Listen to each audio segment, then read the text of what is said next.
Society pressures you to chase girls, shame virgins, and glorify alpha males. But let's not talk about that today. Let's talk about relationships in their healthy, actual form. Why they matter. Why they're worth growing for. And no, I'm not talking about swiping endlessly on Tinder. Let's start at the beginning.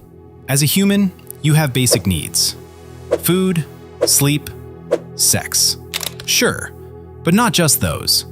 You're also a social creature, which means you've got this sneaky-ass extra need, connection with the external world. In simpler terms, your beautiful, chaotic, complex inner world wants to exist alongside the outside world. A world that, honestly, couldn't care less about your authentic self. And if you don't find a way to resolve that conflict, you spiral. You end up with all the classic destructive thoughts. I'm a misunderstood genius. This world is rotten. Or maybe I am just a loser. So where do relationships come in? Well, they're one of the best, most sincere ways to resolve this conflict. Here's the thing. In a real relationship, you show yourself. Not your social masks, not your polished CV, but you. Your actual self. The vulnerable stuff. The stories you've never told anyone. Like something messed up that happened at 11. That's the magic of intimacy. You stop performing. You start being. And it's not just about telling cool or tragic stories. It's about shared experience. About doing life together. Watching how the other person acts. Not just what they say. And the more of those shared moments you have, the closer you get. The more you're seen. The more your internal world stops feeling like a burden and starts being understood. But here's the real kicker. This goes both ways. She opens up too. She shares her flaws, her motives, her insecurities. You become each other's mutual, closest witness. Now yeah, you can find parts of that in close friendships or even with your parents, but they lack two key ingredients that only romantic relationships have. Exclusivity, the agreement that you're her guy and she's your girl. And equality, not like the parent-child dynamic where one has inherent authority, but a shared space where neither dominates. This is what makes it real. But let's get one thing straight. There's a huge difference between the benefits of a relationship and the problems that come with getting into one for the wrong reasons. On one hand, yes, a good relationship helps resolve that inside-outside world conflict. You open up, you're seen, you're accepted.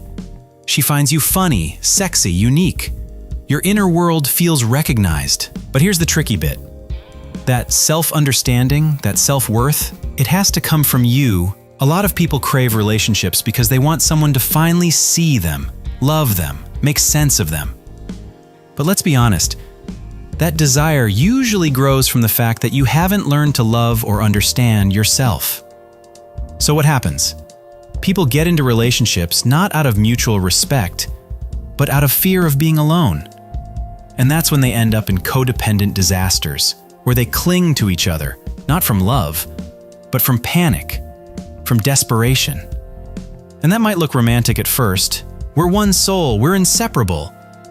But at the first real conflict or breakup, full-blown anxiety, emotional paralysis. Think I'm exaggerating?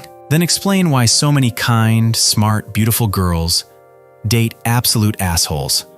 Or why so many decent, chill guys end up dating manipulative wrecks. Exactly. So before chasing relationships, solve the big question first. Who are you? Not who she wants you to be, not who you wish you were. Who are you, really? And don't expect a girl to fix your self-worth. If your looks make you insecure, don't wait for a girl to call you handsome and save you from your complexes. That's not how it works. Even if we want to believe it. Everyone has their own way of handling this. Some hit the gym. Some go to therapy. Some get a fresh cut and level up their grooming. But at the end of the day, you decide to act. Now, someone from the front row might ask, but aren't there studies saying relationships improve mental health and emotional stability? Yeah, totally. That's legit. Relationships can help. Bipolar symptoms in remission, better life satisfaction, etc. But let's be honest, relationships come and go. And as much as we want to believe this time it's forever, there are no guarantees. You could get dumped tomorrow. You could wake up and realize you're done. And here's the thing I noticed. People search, how to get a girlfriend way more than how to love. That's why the next set of videos is going to be about love, why it matters, why it's worth learning, why it's tied to purpose. Now, let's talk love. Imagine buying a car you saved up for, dreamed of. You pass your driving test and boom, you get your black Renault Logan. At first, you're thrilled. You brag. You flex. You feel great. But after a week, a month, 2, you settle. You adjust. The car is now just your car. Same with relationships. You can't stay high forever off the new love feeling or the hot girlfriend validation. Eventually, that fades. And that's when real love begins. Because love isn't just a feeling. It's not infatuation. It's not some magic word. Love is a skill. It's the ability to give your time, your care, your money, your patience to someone who matters to you. And that's why love is powerful. It shows who you really are, what you're made of, what you stand for. But, and this is important, you don't give to earn someone's love. You don't treat love like a loyalty points program. You give because you want to, because you enjoy making her happy. That's it. Now let's talk about being loved. Love isn't a one-way street where you're this hyper-capable guy doing everything while she just claps.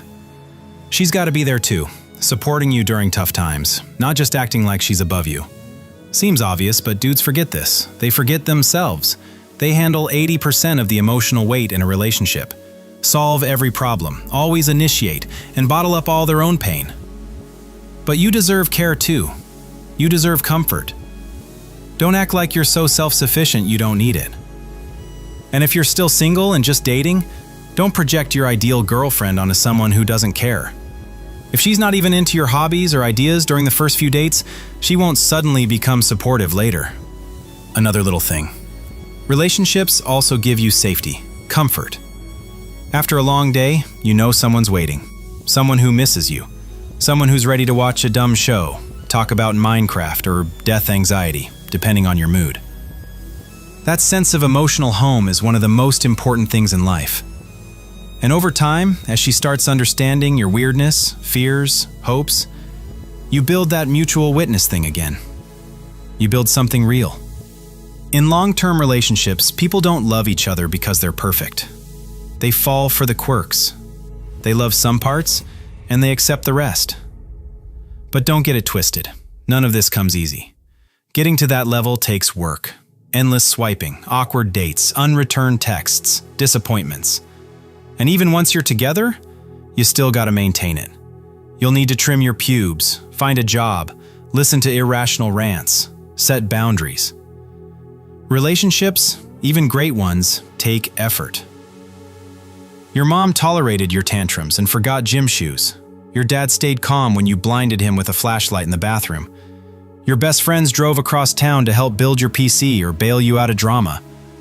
All real connections involve effort. They always will. The question is this person worth it? Is this the girl worth sitting up straight for, washing the dishes for, putting your shoes away for? If yes, then go for it.